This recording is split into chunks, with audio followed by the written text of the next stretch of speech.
Welcome to this episode of Unfortunately Required Reading. This week's episode is jokingly titled Claret Out of Spite. Yeah, it's our 1-year anniversary. Yay! So happy anniversary. Happy anniversary. I still can't believe that we've been doing this for a year. Yeah, we've been doing this for like a calendar year. That's bizarre. It really is. So in honor of our anniversary, we've decided to take the books that we hate the most. Mm-hmm. So we're reading the book that I hate the most that isn't a separate piece. Yes. That isn't a separate piece. We're reading Ethan Frome by Edith Wharton. And as the title says, what are we drinking? We're drinking Claret Out of Spite because in a book I read of A Story of Manners, apparently Edith Wharton, out of all things, hated claret and hated champagne. So fuck you, Edith Wharton. This is damn good claret. And that was because she thought it was associated with airheaded hostesses? Was that she assumed that it was like a drink that women drank because they thought they were better than they were in real life. But claret is a Bordeaux style. This is from Becker Vineyards, not yet a sponsor, from Texas. What do you think? I think it's good. I also think we're going to be wine drunk on a Saturday. Woo! That's about as red as I get. I was going to say, usually you're much more on the sweet side. This is the sweet one. Oh, okay. This is the sweet claret. You also have made a pretty epic cheese plate. I have made an epic cheese plate. We have an 1833 vintage cheddar, which is not actually from 1833. That's just when the dairy opened. Because as we discussed, in 1833 cheddar is just mold.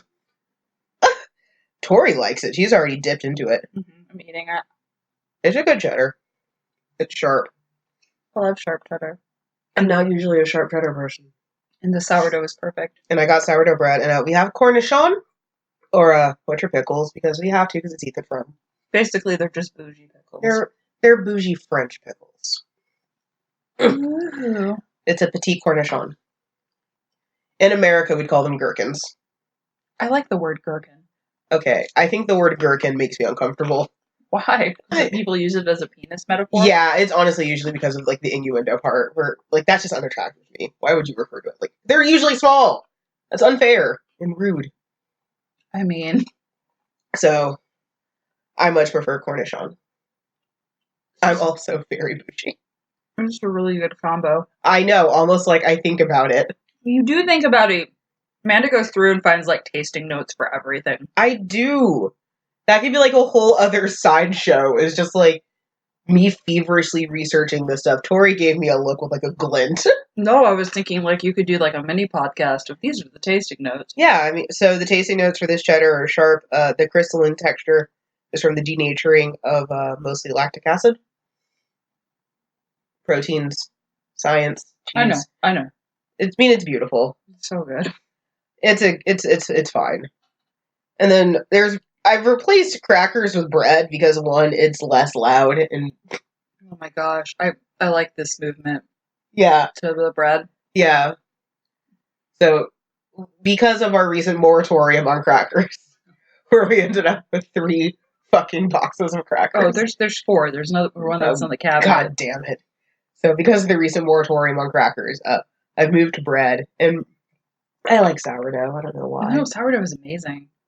They found like this starter from like the early 1800s or something from like Alaska. I don't know. I saw that like I think on like Man vs. Food or something. Or like they make pancakes out of that. And I'm like, that's some haunted ass pancake. Oh my gosh, haunted pancakes. That actually sounds wonderful. It's also my folk band. Oh god. I also just realized you have another gift in the car that I forgot about. Stop buying presents. I can tell you what this one is though. Okay. So I was at Target, because of course I was, and they had a sign that says welcome to our haunted farmhouse, and it has a little bat on it. And it's like, well, that's obviously Tori and I. This is our haunted farmhouse. Like, that's obviously... Am I wrong? Did I not? You're not wrong. So... Also, now I feel like... So, this has been marking my big conflict since we got together when we were looking at a house. I'm like, let's get this style. And he's like, no, because that means it's old and it means it's going to be a lot of work to repair it. And I'm like, who cares? He goes, me, because I'll be doing the repairs. And so I said, well, someday I want like an old Victorian manor house or a Victorian farmhouse or some shit like that. And he goes, okay, well, we'll build one because I want it to be new and functional. And I'm like, okay. There's actually an amazing reason why we associate haunted houses with Victorian houses. Because Victorian ghost stories or other stuff? Other stuff. So, during like the Gilded Age and on, by that time, a lot of those Victorian manors were starting to become decrepit. So by the time you get to the Great Depression, these houses are already like decades old and falling apart. So when you think about like what the haunted house is, there's a reason why it's a Victorian manor. Because nobody's taking care of it because everybody's dead. Yeah, and everyone's poor because it's the Great Depression, which we're not in. Apparently we're in the Gilded Age, though we would not know from this horrible, horrible book written by a horrible, horrible old woman. Okay, so we're gonna do the short story long. I feel like this is almost like a Watership Down Part 2, where we spend a great deal of time talking about everything but this fucking book. You know what? Yeah. I mean, it's only fitting for like a year, right? Oh my god, that first episode was so short. And we were talking about like Marxist rabbits and shit. Anyway, so this book, we're trying to avoid it.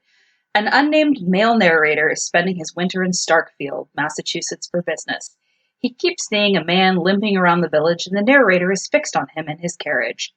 The man limping around is Ethan Frome, who has been in town for pretty much forever. In a typical small-town fashion, people are quick to advise the narrator that Ethan Frome is a, quote, ruin of a man, end quote. The nosy narrator is like, well, I need to figure out what this guy's story is. So he learned Ethan Frome's limp came from an accident that they all refer to as a smash-up. It occurred 24 years before, but no one really wants to talk about the additional details. The only thing they'll really say is that his father had a sudden illness and Ethan had to abandon his higher education to take care of his parents, their farm, and the mill. With this, Ethan's backstory just becomes more interesting to the narrator. For me, it would be less, but that's a whole other thing. Yeah. The narrator hires Frome as a driver for a week, and when a severe snowstorm hits during one of their drives out, Frome has the narrator stay at his house for a night. And Frome begins to tell his story, and that's when we switch to a third-person narrator. Can I just say, I don't understand why this guy is so transfixed on Ethan. No, I mean, it's like, so my mom and I would sometimes see people and be like, I want to know what their story is. Yeah. But usually it was like something way more interesting than this. Yep, I agree. So Ethan is married to Zena. I think that's how you say it. Zena? Zena, there you go. A sick older woman who helped him take care of his parents. He has gone to the church dance to pick up his cousin, Maddie Silver. It's pretty obvious Ethan has major feelings for his cousin, which is not lost on anyone, including his own wife. When he walks by the graveyard, he pictures being buried there with Maddie, but not Zena. Because that's what you do. Zena bails out to go to a doctor visit in another city, and she asks Ethan to come with her. He lies and tells her that he has to collect some money, but really he just wants to stay behind so he can play house with Maddie. Things are going really well until the cat breaks Zena's prized pickle dish, one she has never taken out of the cupboard because she's bougie as fuck. Ethan decides he will get glue and fix it before hiding it so that Zena never finds out. I mean, we all know how that works out. Yeah, that works out great. He spends his whole day trying to go home and spend more time with Maddie, but he keeps getting held up. When he gets home, hoping for more time with Maddie, he discovers that Zena has come home early and discovered the broken dish. She tells Ethan that they have to send Maddie away because Zena needs a full-time maid, not his cousin. The doctor has advised that she is too sick to do housework herself. Ethan is pissed because he doesn't want Maddie to leave. The girl has done nothing, and he's clearly in love with her. He also doesn't have the funds for a full-time housekeeper. Zena tells Ethan to take Maddie away and pick up the new girl at the train station and that she's already set everything up, without talking to her husband about it. Of course. Tormented, Ethan and Maddie drive away on the sledge, determined to spend more time together before Maddie goes away. Maddie suggests a suicide pact. Ethan agrees, but as he speeds up the sledge to kill them both with a tree, he swears he sees his wife's face. They both hit the elm tree. Maddie ends up paralyzed and living with the Fromes full-time for the rest of her life. Ethan ends up with a limp, and Zena ends up as the gentle caretaker, reversing her and Maddie's roles. I hate everything about this. I also, I know how sleds work. You'd have to really ram that thing. Also, Maddie didn't even sleep with him or do shit. Right. What is... It's so dumb.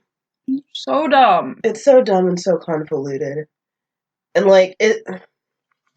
The reason we're eating cheddar is because it's a salty and white, like this book. It's not wrong. But it, donde este lie? Don't us. Like, where is lie? Like, it's salty and white. Like, there's no... Just sleep with her. Like, if you're gonna... Because, like, it's cousin by marriage. Like, it's not like a weird, like, incest thing. It wouldn't be crazy if he left his wife. Like, I don't know. It must be all the black in me, but, like, white people problems in books like this just piss me off. Because, like, you don't have a problem. Well, what really bothers me, too, is, like, Xena has done so much work to take care of this piece of crap dude. Mm-hmm. Like, and she's got a chronic illness. And I'm like, well, we don't know if she has a chronic illness. Oh, yeah, that's right. Even that gets taken away thanks to Edith Wharton. You really don't. Like, so I take this out on the book. You take this out on Edith Wharton. I do take this out on Edith Wharton. I think that's fascinating because I think, really, until having to do research for this episode, I didn't care about her. So I just took this out on the book. You're mad at old Aunt Edith. Well, I read a lot about old Aunt Edith, and I don't like her. I mean, same. I didn't care. And I still don't care. I'm gonna get haunted by Edith Wharton now. I wish you fucking would. I have this Gilded Age bitch walking around my house in like an outfit all of the start of Ghostbusters from 1984. I love they have to clarify. I do clarify.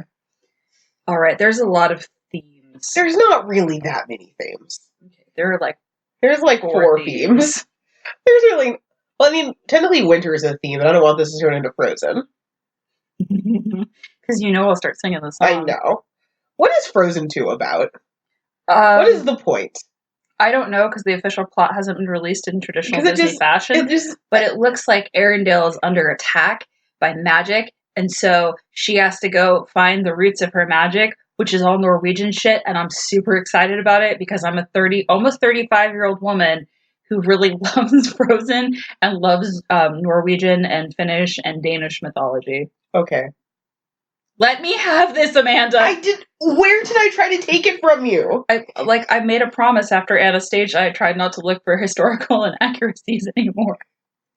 I can't help it. It just happens. Okay, but Anastasia is really not the one to do it with. That's really... that movie is just Don Bluth hates children. Don Bluth does hate children. He does! He's mad that his video game never did well. He hates children. Is this back to your Donde Está lie? Where? Don Bluth hates kids. He's still alive. You might hear this. I don't know. Sorry, Don Bluth. I mean, I'm sure he's a lovely person. Every interview he's done, he's a great person. But he clearly hates that he had to be Disney because he never wanted to be. I love this so much, this cheese and bread sensation. It's like a sandwich, but it's like a mini sandwich. Every time I watch her eat this, it feels like that part of Ratatouille where, like, Remy's doing the taste. Yes! It's the strawberry and the cheese. Like, it feels like... Yeah. It feels like that every time. I am Remy. It's a problem. Do I get to be Patton Oswalt now? No, wait, maybe not. Is he problematic? No, he's a really cool guy. But he had a lot of tragic stuff. I love that that's the question. Is he problematic? No. Okay. Well, only self-confessing. His stand-up is really funny. Anyway. So, punishment for untamed passions. That's kind of a thing in narratives that when you go against the social order, you get punished. So, like, having an affair would be bad. And I get it. Affairs are bad. But making it, like, the crux of your book seems silly to me. But, I mean, both parties do get punished. Ethan with that limp, that is a giant impotence metaphor. And we were talking about this, too, because one of the other themes is, like, men's pain. Man flu. Man flu. Like, yeah. Poor Maddie is, like, paralyzed for life. Right. And basically has to live with this lady who hates her. And Ethan gets off with a limp. Mm-hmm. And, like, he's no poor pitiful Ethan. He can't do stuff anymore. Yeah. Like, that's... And also, we were talking about this, too, a little bit, the hysteria of women. Yes. Xena's pain is never acknowledged. No. And Wharton seems really to, like, enjoy assuming that this is something that's psychological. And, like, hysteria and women is a very complicated topic. That really could be a whole other podcast. Mm-hmm. But this idea that if like a woman is suffering, it's probably in her head.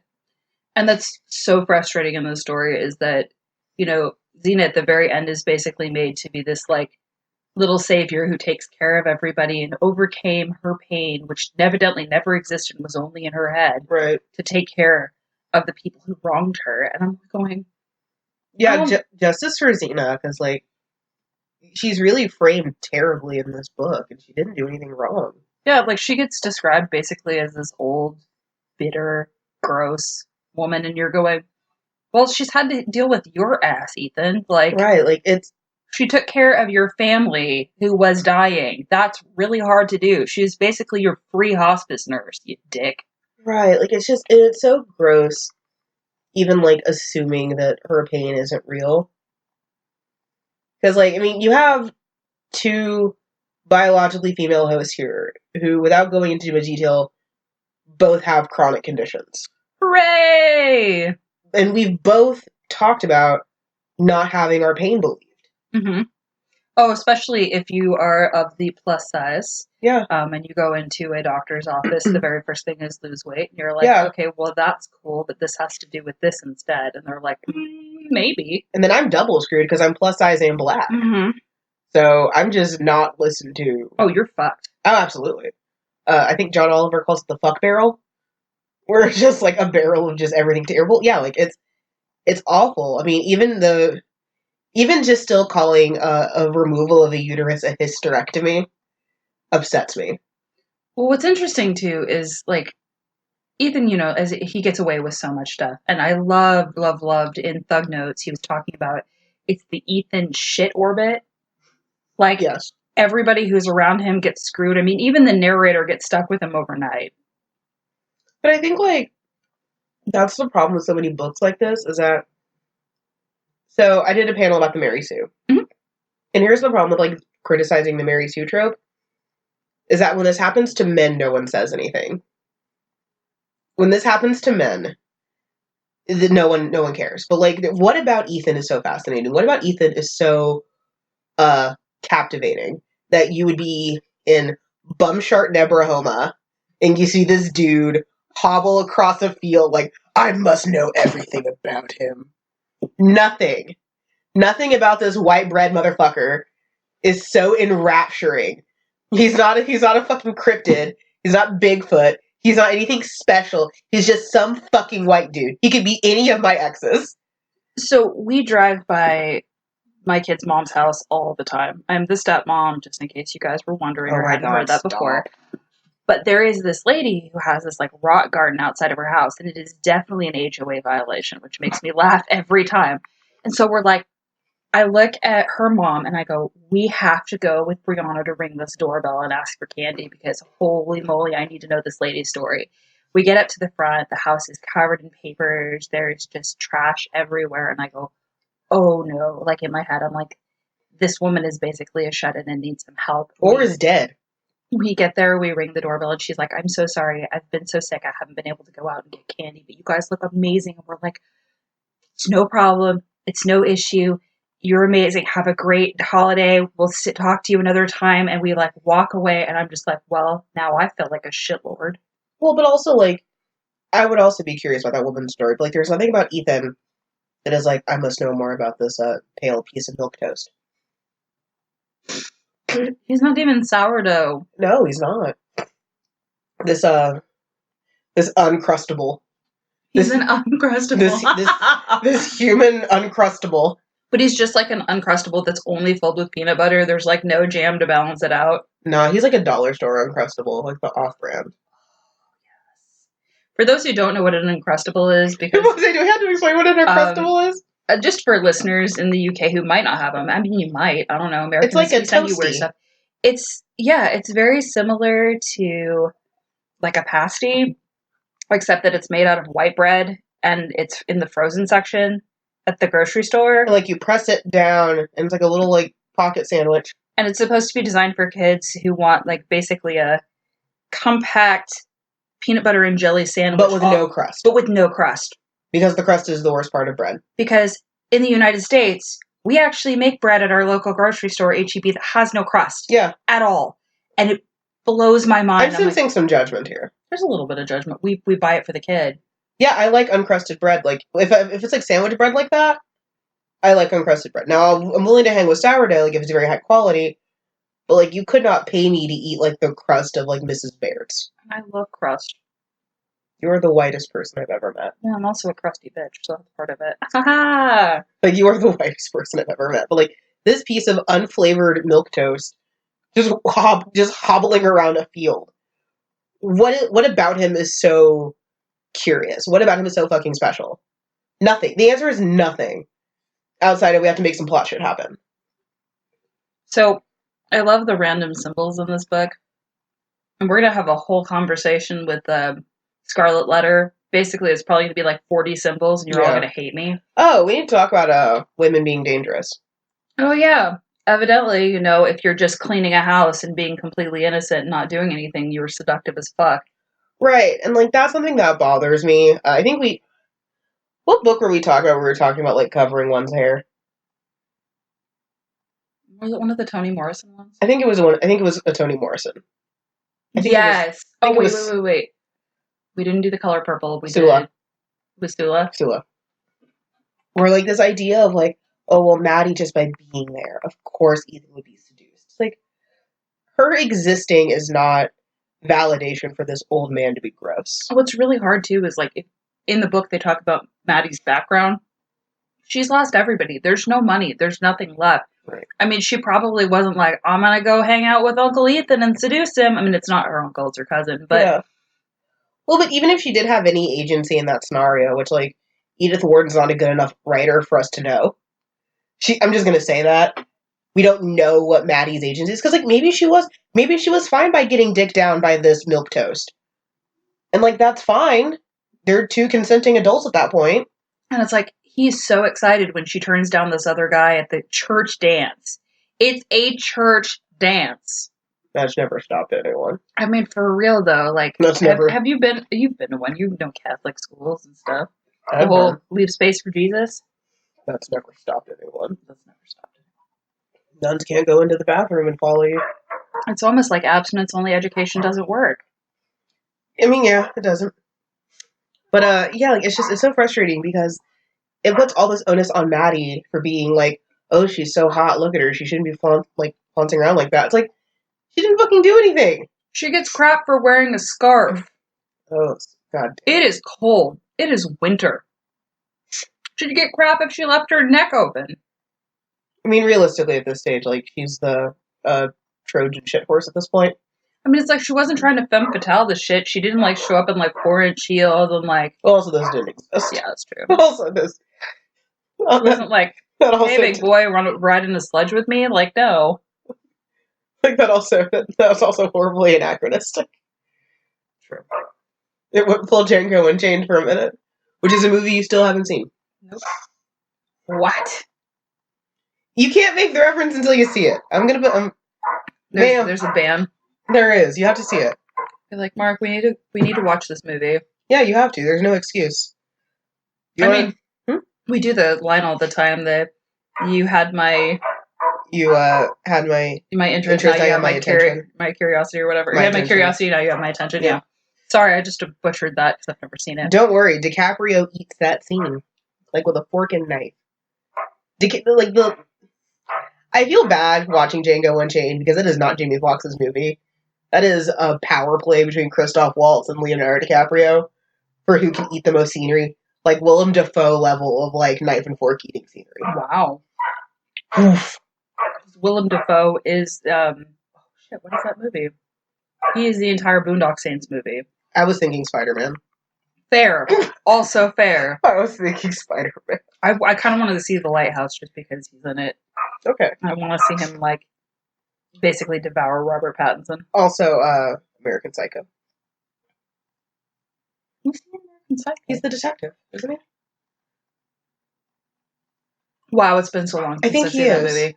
I just remember the whole Patrick Bateman scenes and the cards and stuff. Yeah, I'm pretty sure he's the guy who's trying to catch the killer. Can you see how much we hate this book, you guys? I'm telling you, this is Watership Down Part 2. or how can we avoid talking about this book? I have to Google who Willem Dafoe was now. Okay. So while you're doing that, let's I'm talk going to about go scarves. into some symbols. So Maddie is wearing a scarf.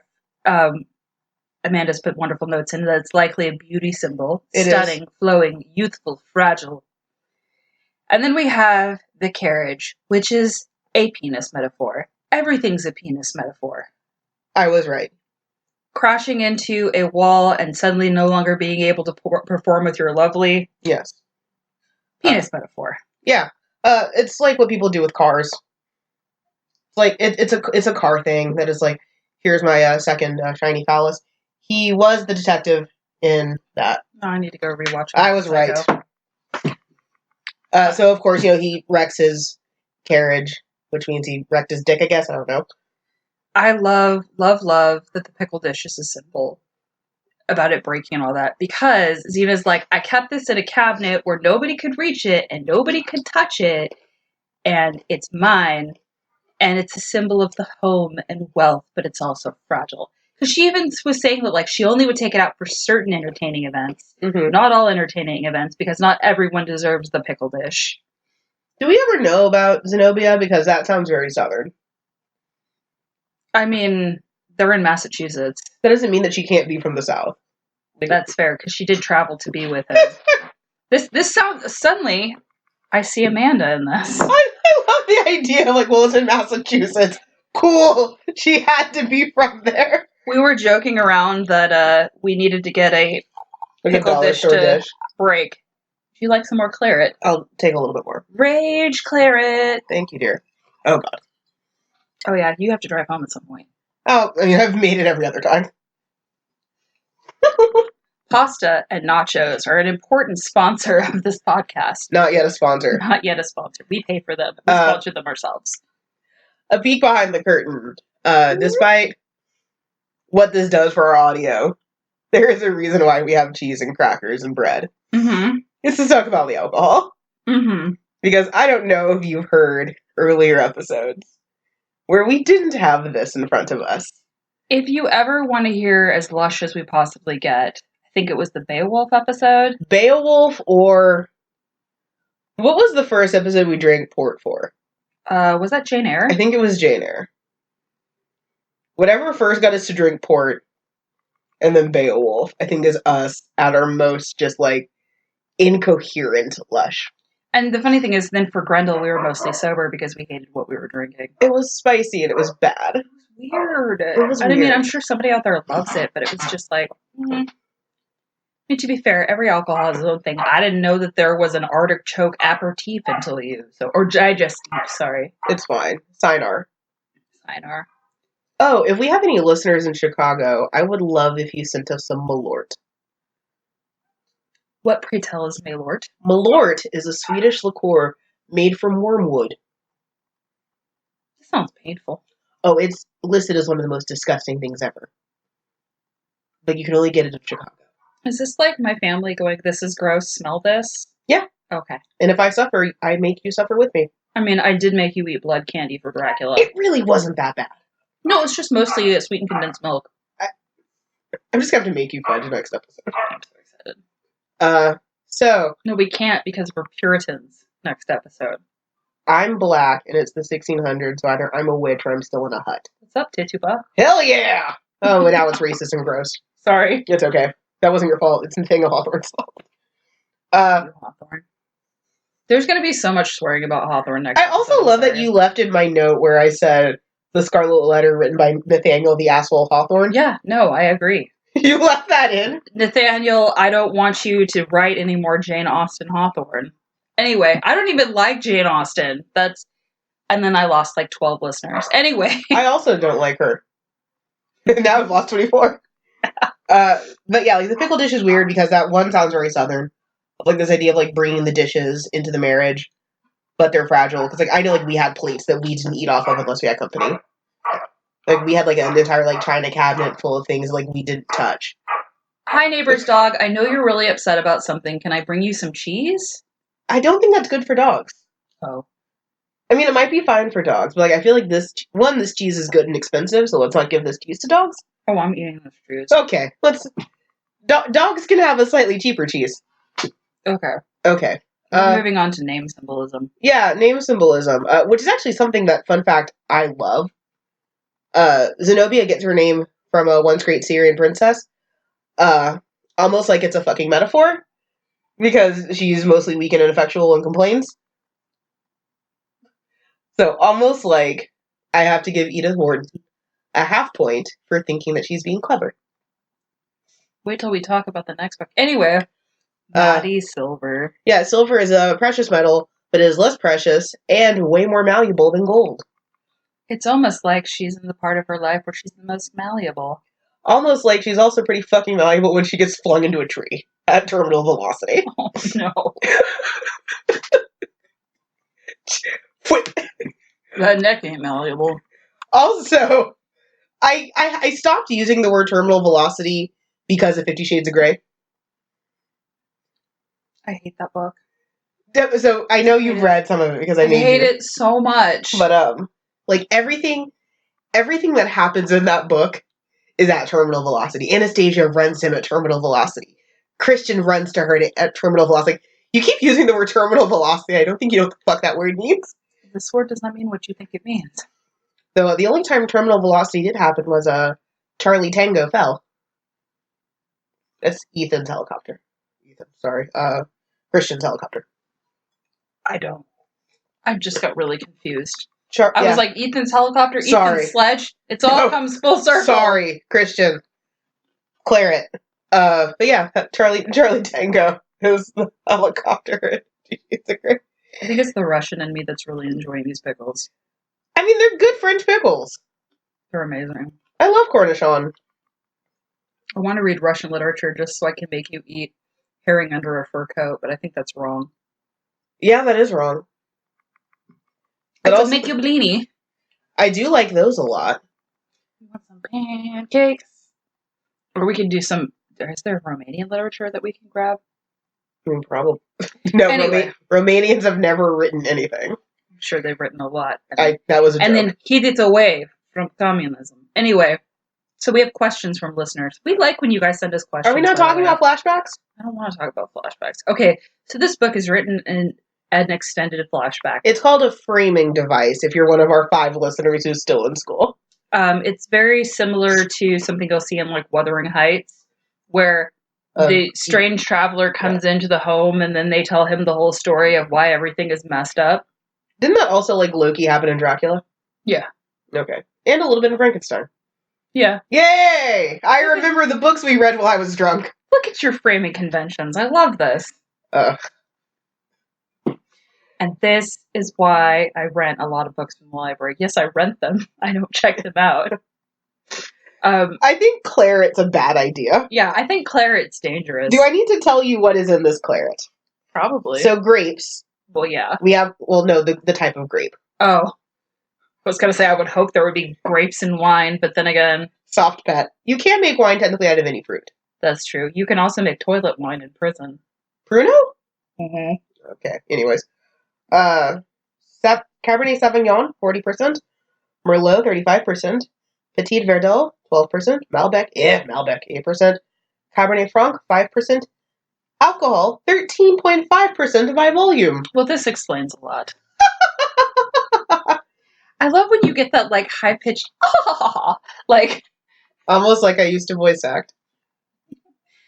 I'm going to keep you, and then I'm going to have you go around parties and just be like, That's really problematic because you're white and you said that you want to keep me. I don't mean it like that. I don't even lock the front door for you anymore because I don't want you to think that we're trying to, like, trap you, like, get out or some shit. I mean, I've learned. It's been a year. I've learned. So I usually automatically lock the front door because I'm from California and people like to walk to your door, open it, and come in and destroy things. So fucking who? Richard Chase. No, that's canceled. Okay. Sorry, that's a killer who was like the vampire killer in San Francisco. Wait, you had your own Rod Ferrell? Pretty much. I was born shortly after the Night Stalker was a thing. So my mom had a loaded shotgun in the house that I didn't know about until I was much, much older. And my mom's like, oh yeah, your dad's shotgun was ours because he would be away on business trips. And I didn't want the Night Stalker to break into the house and kill me. We just had a password that we kept as a family. We had that too.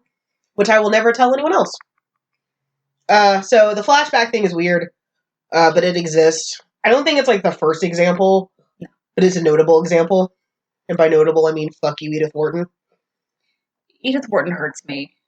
And I'm pretty sure she's dead. I told Amanda that I spent so much time trying to find something that I liked about Edith Wharton, and I couldn't, and it like destroyed me a little bit. But why? Why do you need her approval? She's dead. I know she's dead, but I remember all these people in like college being like, "Oh, Edith Wharton is magic. I love her books." Are all those people like white and racist? Or white?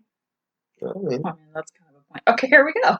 So, fun fact: I actually did ask for questions from our listeners, and we got very few back.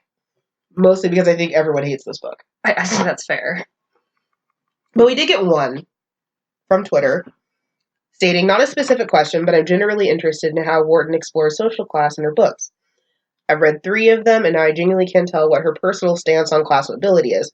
Haven't read Ethan Frome. I wish I had neither.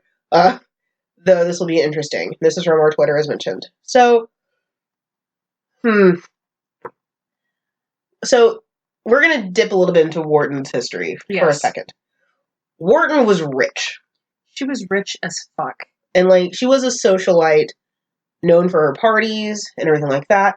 Like, she was rich and famous and basically wrote because she was bored. And she ended up dying in France in her, like, lovely home. Yeah. And apparently, class is like a common theme for her. Here's how I feel about it. I think it's always inherently a little condescending when a writer who is rich writes about the air quotes poor. Well, what's interesting too, and I brought this up if you've listened to our B4 show, there was a critic who said that he was from Europe and he thought it was very strange that Ethan Frome wasn't able to afford to leave his marriage. Right.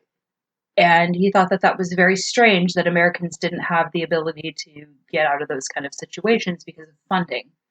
Right, and that's still a problem that we have even now in 2018. I mean, that's kind of one of the most cited things in cases of domestic violence is why the woman doesn't leave is because she doesn't have the funds to take her family out. Right. Which is horrifying, but... I mean, there's a lot about living in America that is horrifying. I mean, that's fair. But as far as class goes, especially because... So she's writing during what's known as the Gilded Age. Mm-hmm. This is like right before the Roaring Twenties, but it led up to a lot of the wealth that existed in the Roaring Twenties. So that money that people keep playing with during those Gatsby parties started in this era. So this is old money. As far as how she approaches wealth and class, yeah, it always does seem a little poor unfortunate souls kind of thing. But, like, nothing actually done to help anyone. Like, it's this weird voyeuristic, oh, look at what the poors are doing. And I don't like that.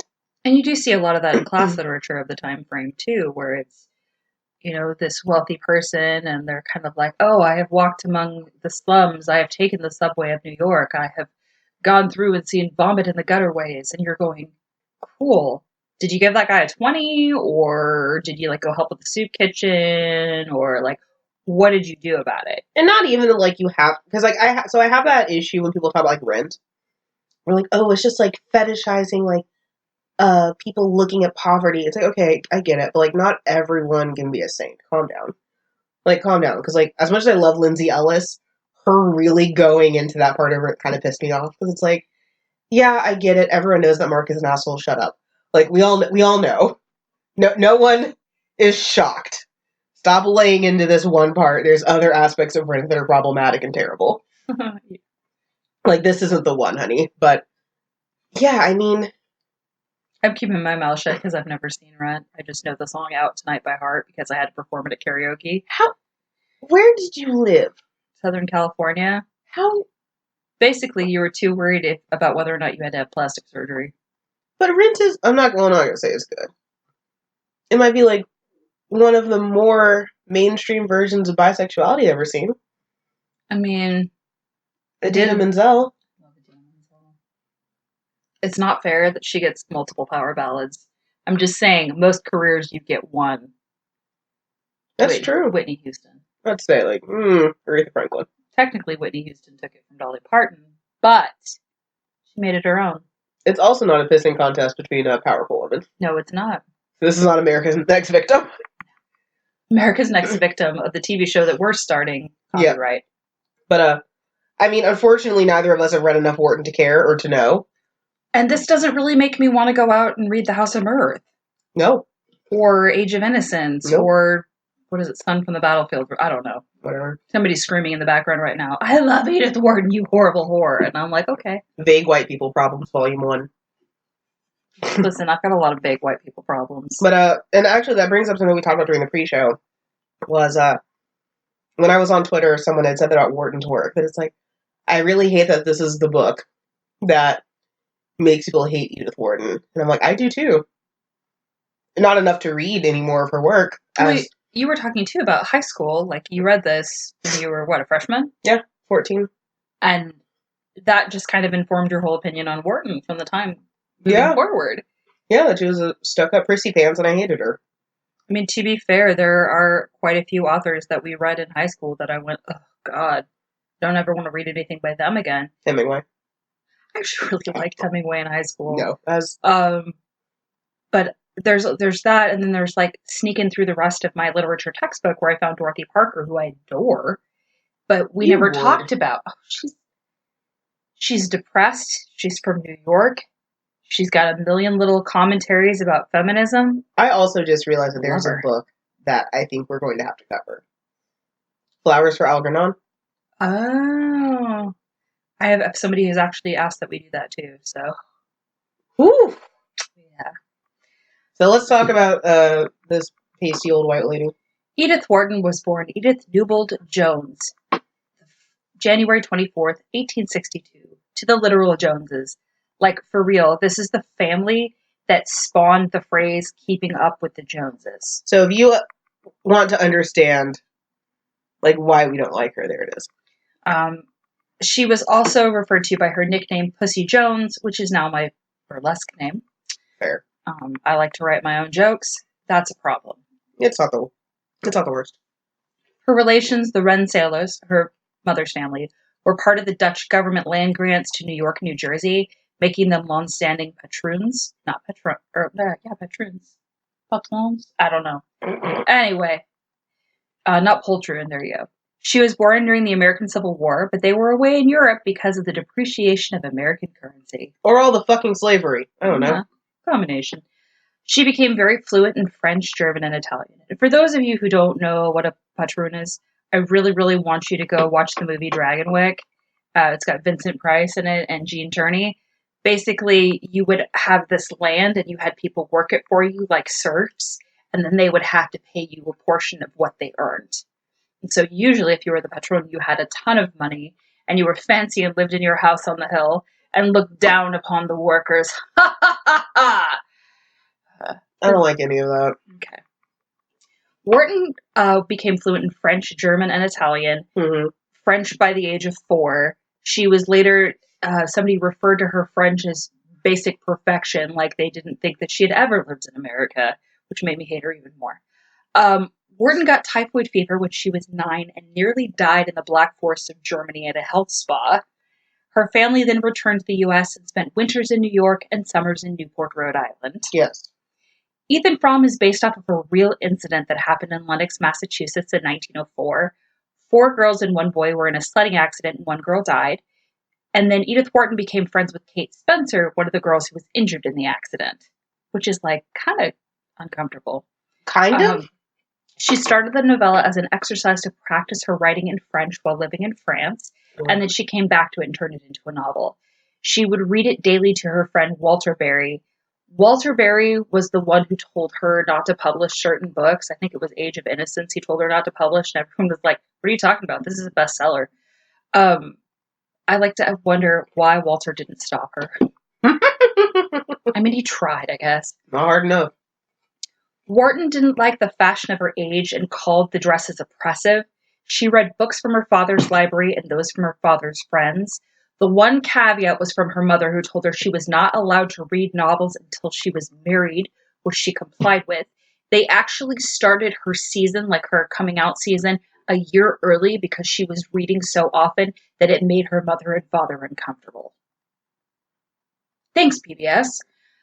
Sure. In addition to writing novels, she wrote about gardening, entertaining, and was a major figure in decorating for her time. She actually wrote one of the first books on interior decorating, and she's credited with creating the profession of interior design, at least if you're talking to Bob Vila. Yeah, I've seen the inside of her house. Yes, the Mount in Massachusetts. Yeah. Wait, so you've been in it? No. Oh, you just sent the pictures? Ma'am, if I've been there, I wouldn't bury the lead. Okay. It's a museum you can tour. It's ridiculous. They've had famous French designers come in and do things. What kind of things? Like redo the home. And just she's got a table, or there is a table in her library that is from Princess Margaret's son, which I can't remember his name, but he's been doing furniture for years, and it's like this glass table that kind of looks like you'd get it from on sale someplace, but I'm not a furniture critic, so I'll keep my mouth shut. We use an old library desk, okay? I mean, it's a start. So she lived in France for the end of her life and was active during the First World War, touring the front, basically because she said, I'm just a sweet little old woman, what am I going to do? And they're like, yeah, that's a fair point. Mm-hmm. She was tasked by her friends to create a sewing room to create bandages for soldiers.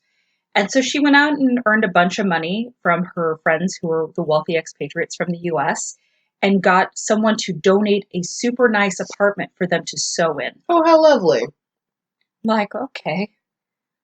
That almost makes it sound like she wasn't a terrible person. She's also very anti-Semitic. Very anti-Semitic. I'm not a fan of. Well, controversial stances here on the pod. Controversial stances. I like Jewish people. I don't know. I mean, it may have to do with the fact that I have Ashkenazi blood, but that's another story entirely. I mean, realistically, you're just not an asshole. Like, there's no... We'll go with that. Realistically, I'm not an asshole. Well, I know some people who would disagree. So, slight caveat to that, and this is probably influenced by, like, my experience as a black person. That whole idea of, like, I'm not a racist because of this reason. Sure, whatever. But, like, more realistically, you're not a racist because you're not an asshole.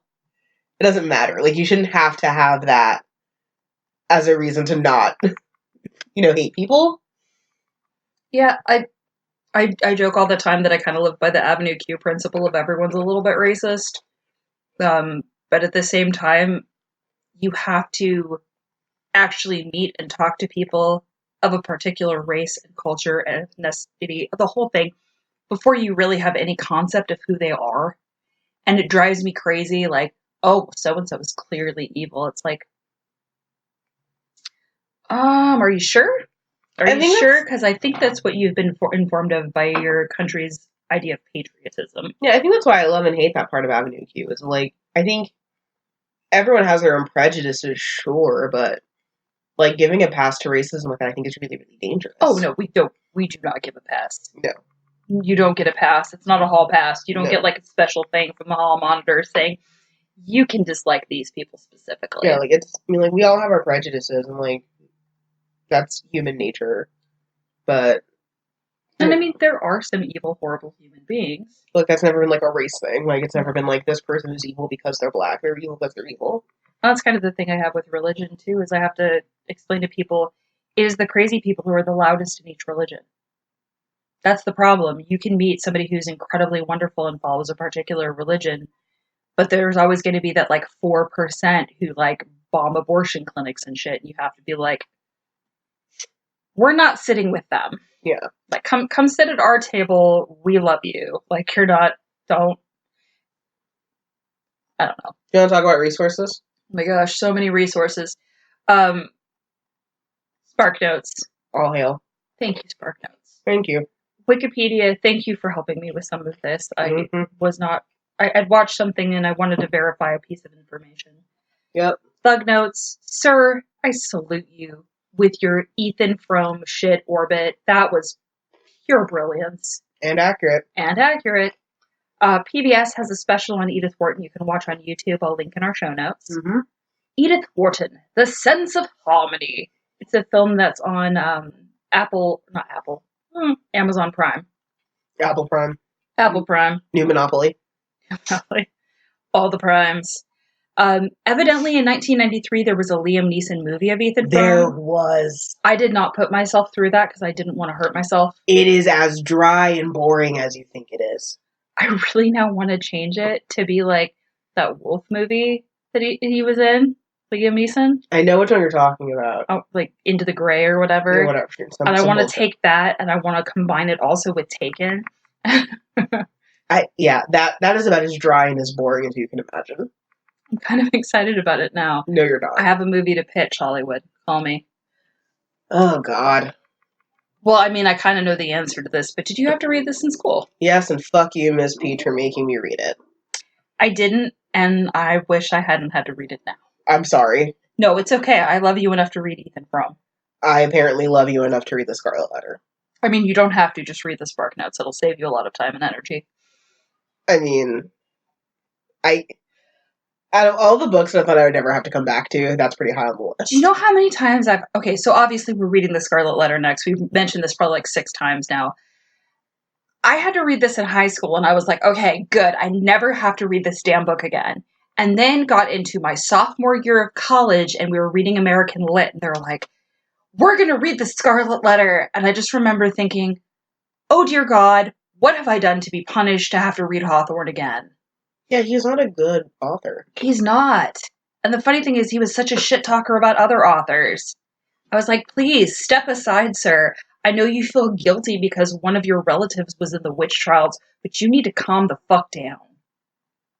You really hate Nathaniel. Oh! I don't think I have an author that I hate that much. There's a reason when you're like, we're going to do Pain Month, and I was like, I already know. I know. Yeah, I mean, but I also, I guess that could be an interesting debate, because we did the Oxford combo of, authorial intent. Because I think we're on slightly different sides of the whole, authorial intent camp.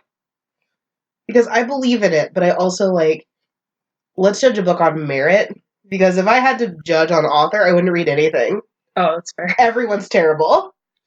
I'm a small brown queer. I wouldn't read anyone if I had to judge on. I remember being in 11th grade and deciding I wanted to be an author because I wanted to stay home all day and drink. I didn't even drink at that point. I didn't even drink till I was in my 20s and be like, I'm just going to write all day long and I'm going to make all this money. And then you actually read the lives of authors and you're like, I was horrifically misinformed. I double majored so I don't have to be a teacher. It was everybody when I said I'm getting an English degree. They're like, oh, are you going to be a teacher? And I'm like, oh, that was the entire reason I double majored. Because I didn't want to be a teacher. I'd probably be a really good, elementary school teacher. I mean, except for the swearing. I mean, I did teach Sunday school that one time. I'm going to teach first grade. Oh, no. Oh, no.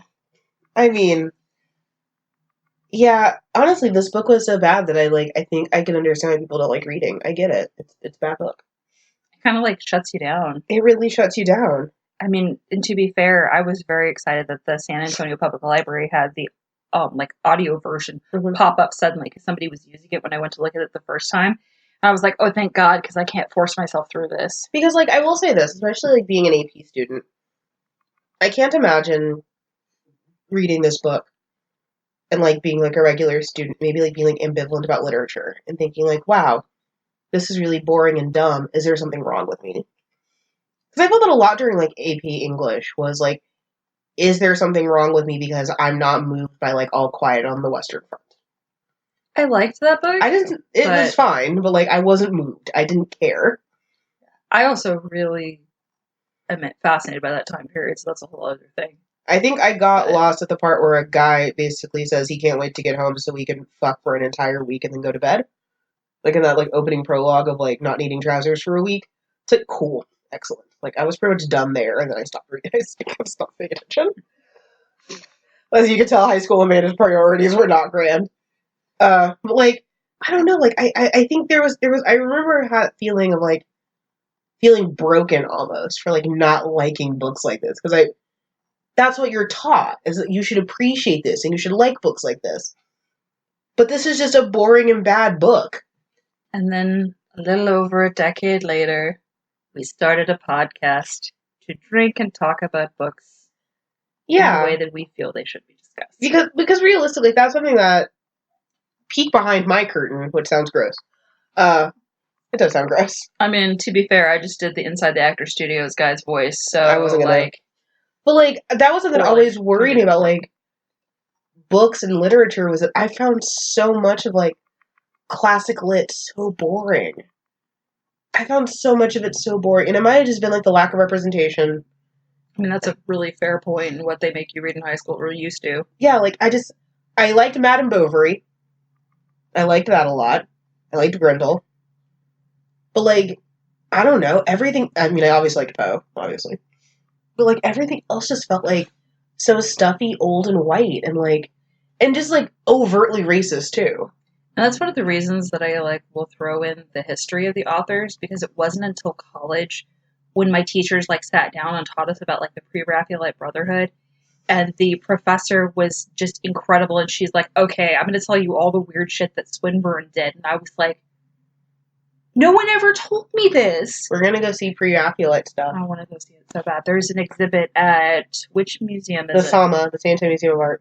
I was going to say, I don't think it's the Whitty, but... It is not the Whitty. We have some really cool libraries, or not libraries. Museums? We have those too, but museums in San Antonio.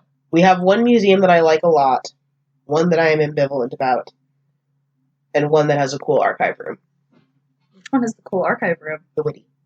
Oh, that's fair. Yeah. Ask them to go see the collections, the side collections room, and you can see, like, gems and, like, weird things. There's also a ghost. Well, obviously. Which makes me really happy. But yeah, like, I don't know. This book almost made me hate reading.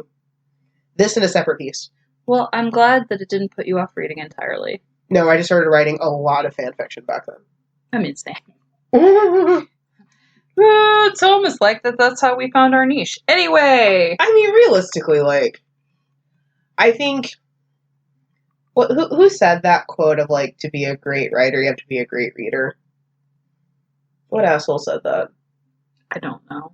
Some asshole said that. Please scream at us with the information at some point. Don't scream at me. I'm a little drunk. I'll probably cry. But, like, yes, I think you need to be able to appreciate the classics, but also know when they're not made for you. Like, especially, like, as a person of color. These aren't made for you. I'm sorry. Like, these books are not made for me. Like, when I read, like, Huckleberry Finn and stuff like that, like, it's just an old, racist white man yelling at me. And this is why we do things like Toni Morrison Month. Yeah. Where we, like, bring in representation. Mm-hmm. Because I think, like, that's a huge factor of, like, critical reading that's frustrating, but also just, like, reading classical literature. So, like, I guess if we do have any younger listeners listening, don't get discouraged if you don't hate this shit. Just figure out why. Like, so my whole moniker for Fangirl Nation is the Prince of Unpopular Opinions. And that's never been just hatred for hatred's sake. It's, I don't like this thing, and here's 1,000 words why I don't like it. Right. As I'm sure Tori has read. And it's one of those things where that was kind of the whole thing is you can dislike this, mm-hmm. and I'm fine with you disliking it, mm-hmm. but why don't you like it? Right. What is it about it that bothers you? And the funny thing is, as an adult now, reading other people's work and finding out why they don't like something, mm-hmm. there's usually some pretty valid points. There's right. also usually some, like, history that, you know, isn't necessarily publicized. Right. Right, like, I mean, if you are one of our all of, like, 5 younger listeners, and, like, you're still struggling through this, don't feel bad, because, I mean, I'm almost 30, and you are over 30. And I'm going to be 35 in December. I will be 30 next year. Like, I still hate this book. It's been 15 years, and I hate this book the very same that I did reading this for freshman English. It's the same level of hatred. If anything, it might be more so because now I know Edith Wharton was a rotted bitch of a woman. I tried. That's why I put the thing in about World War I, because I was, like, trying to find one thing I liked about her. Well, even the way they phrased it in the documentary, it was like, oh, but she had a bunch of rich friends who basically helped her do it for her. I don't care about that. I don't care that she helped people. She was not a nice lady, and she probably would have said something racist at me. Yeah, that's fair. Like, it doesn't matter. I mean, you even get side glances from, like, Catfish Plantation ghosts. I sure did. I absolutely did. I Getting shouldn't. freaking mad dogged by the undead. And catcalled everywhere we go. That's fair. I thought I was going to have to defend Amanda's honor, and then Amanda goes, I didn't even hear them say that. I didn't hear or see anything. I was very focused on the donuts we had. Okay, evidently when that guy was going to buy us donuts, I would not have gotten within 5 feet of him if possible. This is accurate. Austin is a hell of a drug. Yeah. What are we doing there? Oddity show. Like, Why were we randomly in Austin? I mean, I want to go to the Driscoll Hotel and see Maximilian's Mirrors, but... No, thank you. Okay, you can find us on social media if you want to see more of our random rants at Unfortunately Required Reading on Facebook. Yep. Unfortunately RR on Twitter. Woo. Unfortunately Required on Instagram, where I put a bunch of pictures of our food. Yes. And unfortunatelyrequiredreading.com, which I just had to renew the domain name. Hooray! Because it's been a year. Yeah, it's been a year. Oh my god. If you'd like to suggest a book for the podcast, have a funny story about literature, or just want to say hey, we're at unfortunatelyrequiredreading@gmail.com. Yeah, I look forward to continuing Pain Month. Happy anniversary. Happy anniversary, and I think it's funny you're looking forward to continuing Pain Month. I'm not looking forward to it in the sense of I want to read the Scarlet Letter, because I don't. But I do think that it'll be an elucidating conversation. I also am excited that I probably get to watch the movie Easy A again. Ew. Love Emma Stone, I don't care. You would. We'll go into that and talk about bisexuality, probably. Thank you so much for listening to us. Now, for the love of God, go read a book. A better book than this one.